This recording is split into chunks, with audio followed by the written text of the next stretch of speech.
রান্না শেষে কিচেনের কি অবস্থা হয় সেটা তো আমরা সবাই জানি, সেজন্য আমি ম্যাজিক্যাল প্রোডাক্ট আপনাদের সাথে শেয়ার করছি, কিচেন ক্লিনিং স্প্রে।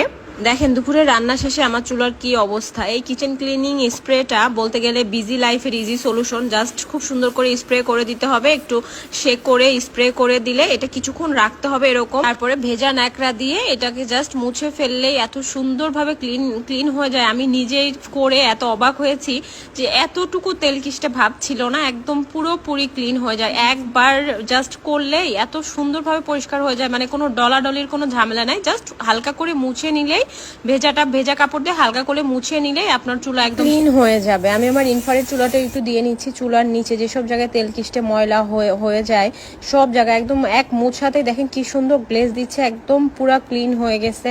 মানে বেশি ডলাডলি ঘষাঘষির কোনো ঝামেলা নেই, জাস্ট হালকা করে মুছে নিলেই একদম সুন্দর ক্লিন হয়ে যাচ্ছে। এই স্প্রেটা দিয়ে আপনারা টাইলস, রান্নাঘরের কেবিনেট, দেওয়াল সবকিছু একদম খুব সুন্দর করে পরিষ্কার করে ফেলতে পারবেন।